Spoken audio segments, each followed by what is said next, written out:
Bismillahirrahmanirrahim. Assalamu alaikum, dear students. Welcome to the Legend Institute of Management and Sciences. This is me, Samasleen, course instructor for the subject of Strategic Management. कल हम लोगों ने अपना नया topic start किया था जिसका नाम था हमारे पास एक्सटर्नल असेसमेंट, यानी आपकी ऑर्गेनाइजेशन स्ट्रेटजिक फॉर्मुलेशन के टाइम पर एक्सटर्नल असेसमेंट क्यों करती हैं और कैसे करती हैं और इसकी क्यों ज़रूरत पेश आती है। हमने कल अपना टॉपिक वाइंड अप किया था इकनॉमिक, जो हमारी एक्सटर्नलिटीज़ होती हैं या एक्सटर्नल फैक्टर्स होते हैं, इकनॉमिकल फैक्टर्स, उनकी हम बात कर रहे थे। आज हम बात करेंगे social, cultural, demographic and environmental forces और ये किस तरह से इम्पेक्ट करती हैं, कौन कौन सी चीज़ों को ये इफ़ेक्ट करती हैं आपके बिजनेस की प्रोडक्ट को, सर्विसेज को, मार्केट को और कस्टमर्स को। यानी आपकी सोसाइटी, कल्चर, आपके डेमोग्राफिक जो भी फैक्टर्स होते हैं और इसके अलावा इन्वायरमेंटल फैक्टर्स, इन चार चीज़ों को ही मेनली क्या कर रहे होते हैं, उनके ऊपर अपना इम्पैक्ट डाल रहे होते हैं। आइए देखते हैं किस तरह से। जी, सबसे पहले हम लोग बात करते हैं यहाँ पर की वेरिएबल्स की, जिसमें हमारे पास है जी child bearing rates, number of special interest group, यानी ये वो तमाम चीज़ें हैं जो कि आपके सोशल, कल्चरल, डेमोग्राफिक और इन्वायरमेंटल फैक्टर्स कहलाते हैं। चाइल्ड बेयरिंग रेट्स यानी उसके अलावा हमारे पास है number of special interest group यानी वो लोग जो कि आपकी ही प्रोडक्ट के रिलेटेड आपका टारगेट ग्रुप है। नंबर ऑफ़ मैरिजेस यानी आपकी सोसाइटी में रहने वाले जो लोग हैं वो कितने मैरिड हैं और कितने अनमैरिड हैं या सिंगल हैं। Number of births, number of deaths, immigration rates, ये तमाम वो चीज़ें हैं, ये वो फैक्टर्स हैं जिनकी रिसर्च करते हुए आप अपनी प्रोडक्ट के अकॉर्डिंग स्ट्रेटजीज फॉर्मुलेट करते हैं। जैसे हम लोगों ने मार्केटिंग में पढ़ा था, जब आप क्या करते हैं, टारगेटिंग करते हैं, उसके अलावा जब आप पोजीशनिंग करते हैं, ये तमाम चीज़ें आप उस टाइम पर भी कर रहे होते हैं। बेसिकली टारगेट आप लोग क्या कर रहे होते हैं, अपना सेट कर रहे होते हैं कि आप कौन से लोगों को टारगेट करते हुए अपनी प्रोडक्ट को मार्केट के अंदर लॉन्च करने जा रहे हैं। उसके बाद हमारे पास है जी लाइफ एक्सपेक्टेंसी रेट्स हैं, पर कैपिटा इनकम है, एटीट्यूड टुवर्ड बिजनेस है, average disposable income, buying habits, ethical concern, attitude toward saving. ये भी वो तमाम चीज़ें हैं जो आपके वो वेरिएबल्स हैं जो सोसाइटी में रहने वाले लोगों से ही रिलेट करते हैं। जैसे वो बात करते हैं यहाँ पर कैपिटा इनकम की। ये चीज़ आपको जानने की क्यों ज़रूरत पेश आती है, क्योंकि आपने according to the purchasing power of the community अपने प्रोडक्ट की प्राइस को सेट करना है। अब ऐसा नहीं है कि जहाँ पर कैपिटा इनकम लोगों की इतनी कम है कि वो अपनी ज़रूरियात ज़िंदगी ही क्या कर सकते हैं, परचेज़ कर सकते हैं, वहाँ पर आप कोई ऐसी प्रोडक्ट लॉन्च नहीं कर सकते या प्रोडक्ट की प्राइस ऐसी सेट नहीं कर सकते जो उनकी पहुँच से दूर हो, यानी जिसको वो ख़रीद ही ना सकते हों। ठीक है। उसके बाद वो बात करते हैं जी एवरेज डिस्पोजेबल इनकम का भी ताल्लुक बेसिकली उस चीज़ के साथ है कि वो कितना उनके पास इनकम का पार्ट है जो वो के इस्तेमाल कर सकते हैं, कंज्यूम कर सकते हैं। बाइंग हैबिट्स क्या है उनकी, यानी वो किन किन चीज़ों के ऊपर सबसे ज़्यादा खर्च करते हैं, और उनकी बाइंग हैबिट्स से हमें ये पता चलता है कि आपने अपने कस्टमर्स की बाइंग हैबिट्स को देखते हुए ही प्रोडक्ट को मार्केट में लॉन्च करना है। ये प्रोडक्ट के अकॉर्डिंग आपने क्या करनी है जी, स्ट्रेटेजिक फॉर्मुलेशन करनी है। उसके अलावा जी एटीट्यूड टुवर्ड्स सेविंग, और उनके सेविंग पैटर्न क्या है, यानी वो अपनी इनकम का कितना पार्ट सेव करते हैं, कितना पार्ट कंज्यूम करते हैं। और सेविंग अगर हैबिट है वहाँ के लोगों की, तो आप उनको कि ऐसी भी प्रोडक्ट लॉन्च कर सकते हैं जो कि वो अपनी सेविंग्स के साथ भी परचेज़ कर सकते हैं। तो ये तमाम चीज़ें, ये वो तमाम वेरिएबल्स हैं जिनको आप क्या कर सकते हैं, सोसाइटियल या कल्चरल या आपके डेमोग्राफिक फैक्टर्स हैं जो आपको स्ट्रेटेजिक फॉर्मुलेशन के टाइम पर हेल्प आउट करते हैं। और ये किसी न किसी हवाले से आपके एक्सटर्नल फैक्टर्स हैं जो कि आपकी स्ट्रेटजीज़ को क्या कर रहे होते हैं, इफ़ेक्ट कर रहे होते हैं। उसके बाद हमारे पास है जी average level of education. Level of education की हमें ज़रूरत क्यों है, क्योंकि जितने ज़्यादा पढ़े लिखे लोग उस कम्युनिटी का हिस्सा होंगे, सोसाइटी का हिस्सा होंगे, उनके पास प्रोडक्ट अवेयरनेस ज़्यादा होगी, उनके पास क्या है जी, नॉलेज ज़्यादा होगी प्रोडक्ट से रिलेटेड। उसके अलावा एटीट्यूड टुवर्ड्स कस्टमर सर्विसेज, उसका ये है कि आपके जो कस्टमर्स हैं वो कितने ज़्यादा अवेयर हैं कस्टमर सर्विसेज के हवाले से, वो कितना जानते हैं कि बीइंग अ कस्टमर हमें कौन कौन सी सर्विसेज मिलनी चाहिए या कौन कौन सी सर्विसेज का मिलना हमारा हक है। एटीट्यूड टुवर्ड्स प्रोडक्ट क्वालिटी, वो प्रोडक्ट क्वालिटी के बारे में कितना जानते हैं। जैसे मैंने ऊपर बताया है कि एवरेज लेवल ऑफ एजुकेशन, जो एजुकेटेड लोग होते हैं उनको प्रोडक्ट की क्वालिटी के बारे में भी नॉलेज होता है, उनको ये पता होता है कि हमने जितनी प्राइस पे की है प्रोडक्ट की उसके ही इक्वलेंस हमें उसकी क्वालिटी भी मिलनी चाहिए, जिसकी हमने इकोनॉमिक्स के अंदर भी बात की थी। जब हम कॉस्ट और बेनिफिट का एनालिसिस करते हैं तो इसमें बेसिकली आप कस्टमर यही चीज़ देख रहा होता है कि जितनी प्राइस मैंने प्रोडक्ट की पे की है, क्या उस प्राइस के अकॉर्डिंग मुझे उसकी सर्विसेज, उसकी क्वालिटी दी जा रही है या नहीं दी जा रही।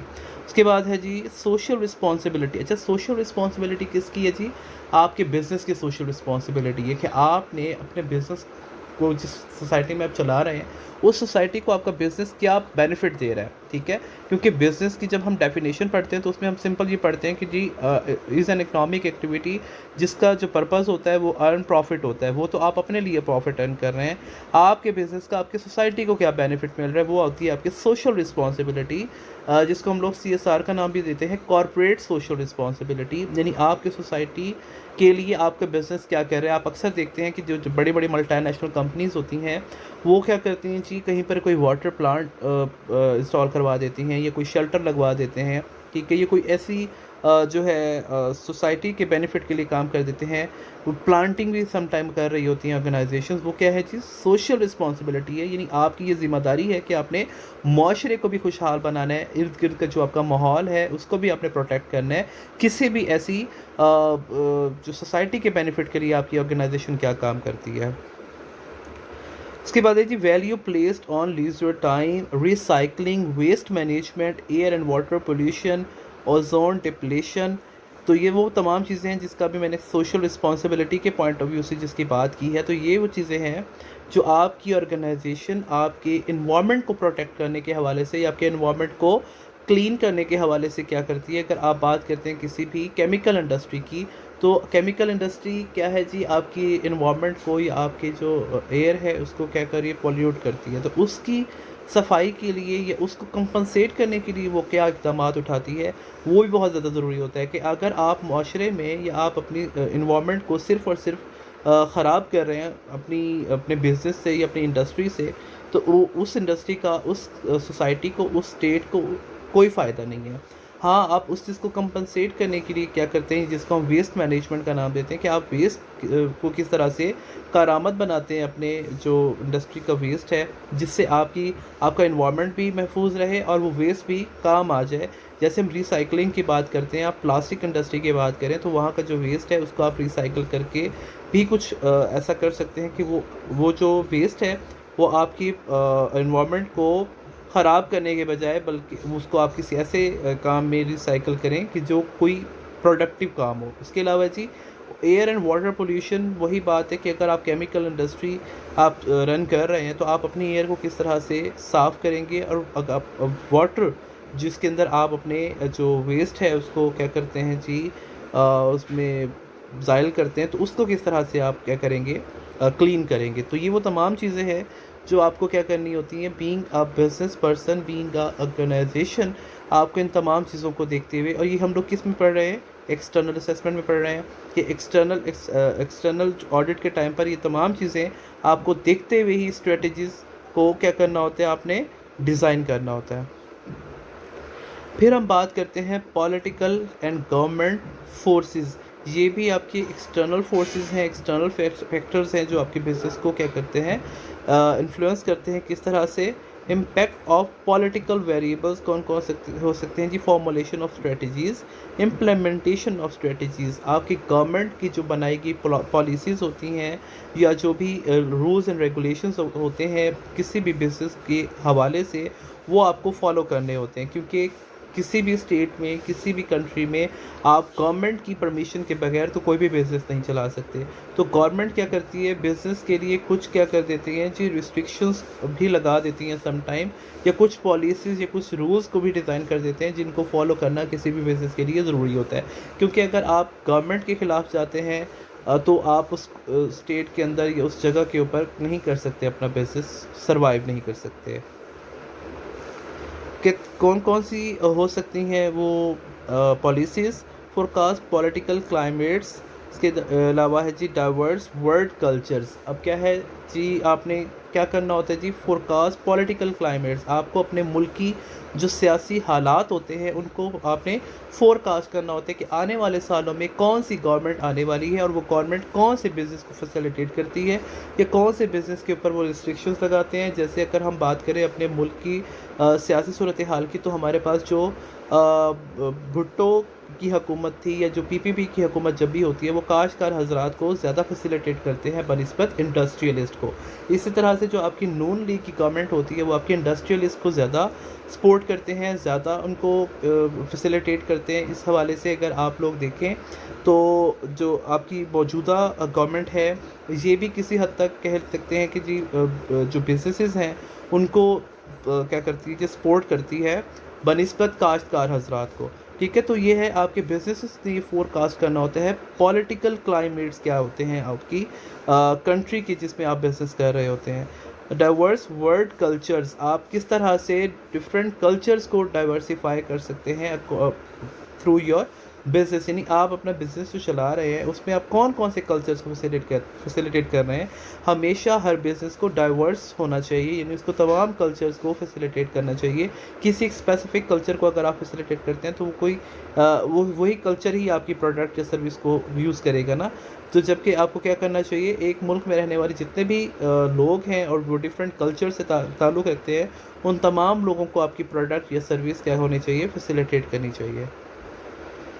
अच्छा, फिर हम बात करते हैं इसी के अंदर ग्लोबलाइजेशन ऑफ इंडस्ट्री की, कि आपकी जो गवर्नमेंट है वो आपकी इंडस्ट्री को या आपकी ऑर्गेनाइजेशन को किस तरह से ग्लोबलाइजेशन पॉइंट ऑफ व्यू से सपोर्ट कर सकती है। World wide trend toward similar consumption patterns, वही बात है कि आपका बिजनेस ऐसी प्रोडक्ट ऑफर कर रहा है जो इसको आप वर्ल्ड वाइड भी क्या कर सकते हैं, यूज़ कर सकते हैं। ऐसा नहीं है कि किसी ख़ास कम्युनिटी के लिए, किसी ख़ास मुल्क के लिए, किसी एक ख़ास जगह के लिए वो प्रोडक्ट डिज़ाइन की गई है।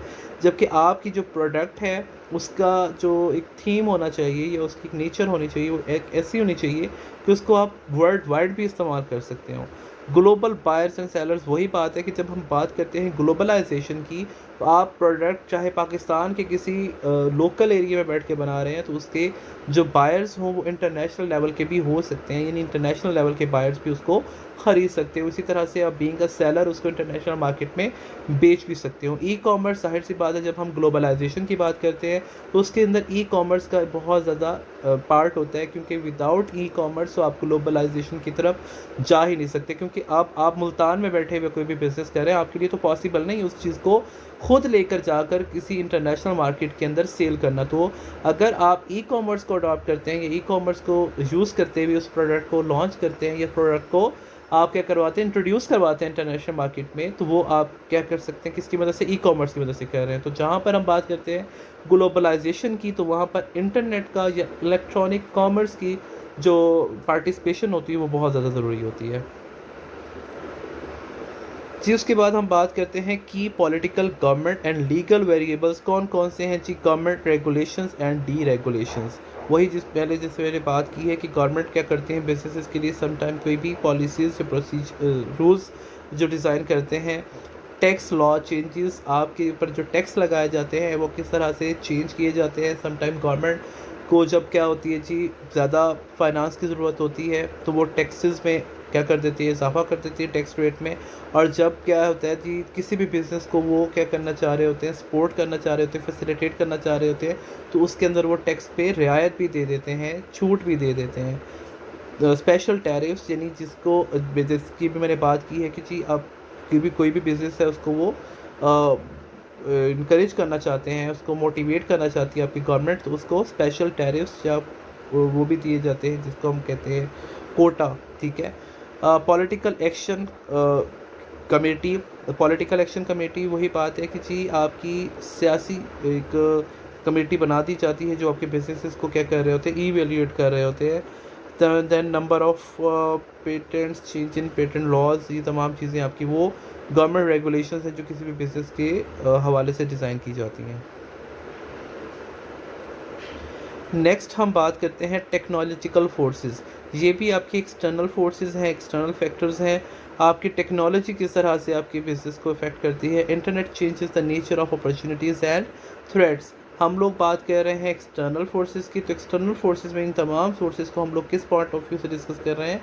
अपॉर्चुनिटीज़ एंड थ्रेट्स के पॉइंट ऑफ व्यू से। कहते हैं alerts life cycle of product, आपकी टेक्नोलॉजी ने आपकी प्रोडक्ट लाइफ साइकिल को क्या कर दिया? अलर्ट कर दिया है। आपको ये पता चल जाता है कि आपकी प्रोडक्ट का लाइफ साइकिल कितना है, कितने अरसे के बाद जाके आपकी प्रोडक्ट जो है वो मार्केट के अंदर कितना अरसा उसका बूम रहेगा, या कितना अरसा वो मार्केट को कैप्चर करेगी, और नई टेक्नोलॉजी के आ जाने की वजह से आपकी प्रोडक्ट की वैल्यू किस तरह से कम हो सकती है। अगर आप उसको मेंटेन करना चाहते हैं तो आपको टेक्नोलॉजी के साथ इन टच रहना होगा। इंक्रीज स्पीड ऑफ डिस्ट्रीब्यूशन, आपकी टेक्नोलॉजी से के आ जाने की वजह से आपकी प्रोडक्ट और सर्विसेज की डिस्ट्रीब्यूशन वाइड हो गई है, एक्सटेंड हो गई है। जहाँ पर पहले लिमिटेड एरिया के अंदर आप अपने प्रोडक्ट को बिजनेस कर रहे थे, अब आपकी टेक्नोलॉजी के आ जाने की वजह से आप क्या कर सकते हैं जी? अपनी प्रोडक्ट को बहुत ज़्यादा बड़ी मार्केट के अंदर क्या कर सकते हैं? बिजनेस कर सकते हैं। जैसे मैंने पहले अभी आपको ग्लोबलाइजेशन के अंदर ई कॉमर्स की बात की है, तो ई कॉमर्स भी एक तरह से एक टेक्नोलॉजी ही है। तो उस टेक्नोलॉजी के आ जाने की वजह से आपके मुल्क भर में, सॉरी, दुनिया भर में आप अपनी प्रोडक्ट को कहीं पर भी बेच सकते हैं, कहीं से भी प्रोडक्ट को ख़रीद भी सकते हैं। Creates new products and services, of course आपकी टेक्नोलॉजी के आने की वजह से आप बहुत सारी न्यू प्रोडक्ट और सर्विसेज को भी लॉन्च करने के एबल हुए हैं, या प्रोडक्ट एंड सर्विसेज को इंट्रोड्यूस करवाने के एबल हुए हैं। Then we have changes entry barriers. अब क्या है जी? आपके जो एंट्री बैरियर्स थे ना, वो भी तब्दील हो गए। यानी कि पहले क्या होता था, बहुत सारी मुश्किलात दरपेश होती थी कि जी आप कोई भी बिज़नेस करना चाहते हैं या किसी भी मार्केट में एंटर होना चाहते हैं तो आपको 100 तरह के बैरियर्स का सामना करना पड़ता था।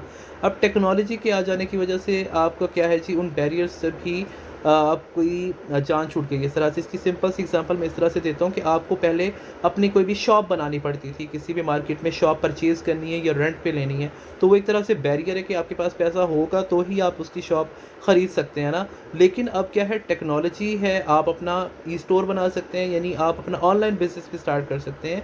इसके लिए आपको फ़िज़िकल मार्केट में जाने की ज़रूरत ही नहीं है। आप अपने घर बैठे ही अपने प्रोडक्ट को अपने वेबसाइट के ऊपर डालें, या उसका कोई भी इस तरह का पेज बनाएं जहाँ पर आप अपने प्रोडक्ट की इन्फॉर्मेशन दें, और वो क्या है जी? बहुत सारे लोगों तक उसका जो डाटा है या जो उसकी इन्फॉर्मेशन है वो पहुँच जाती है। इस तरह से आपको क्या है जी? अलग से उसकी पब्लिसिटी भी नहीं करनी पड़ती। आपको ज़्यादा जो टारगेटेड कस्टमर्स हैं उन तक वो प्रोडक्ट जो है वो पहुंच जाती है, उसकी इन्फॉर्मेशन। ठीक है, तो ये क्या है? आपने उन तमाम बैरियर्स को रिमूव किया है, किसकी वजह से? टेक्नोलॉजिकल चेंज एडवांसमेंट की बदौलत जी। उसके बाद हम बात करते हैं यहाँ पर कैपिटलाइजिंग ऑन इंफॉर्मेशन टेक्नोलॉजी, यानी आईटी इंफॉर्मेशन टेक्नोलॉजी को किस तरह से आप क्या कर सकते हैं जी? उसके अंदर कैपिटलाइजिंग कर सकते हैं। चीफ इंफॉर्मेशन ऑफिसर, CIO एक टर्म है। Then chief technology officer, CTO, ये आईटी से रिलेटेड हमारे पास क्या है जी? डिफरेंट पोजीशंस हैं, और इनकी ही मदद से आप क्या कर सकते हैं? अपनी टेक्नोलॉजी को यूज़ कर सकते हैं।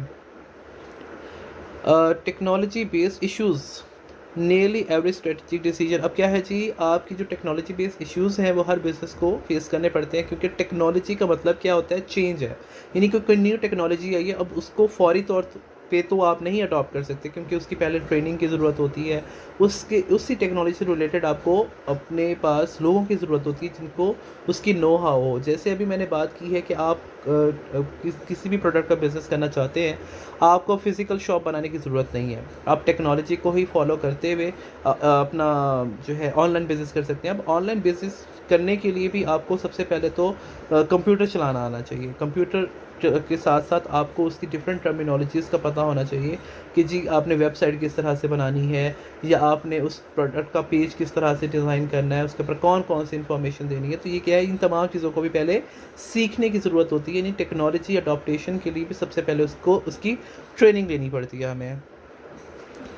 उसके बाद हम बात करते हैं स्ट्रेटजी एंड फ्यूचर फोरकास्ट की, कि जी आप इन तमाम चीज़ों को देखते हुए किस तरह से स्ट्रेटजी को डिज़ाइन करेंगे, इन तमाम एक्सटर्नल फोर्सेस या फैक्टर्स को देखते हुए फ्यूचर को किस तरह से फोरकास्ट करेंगे।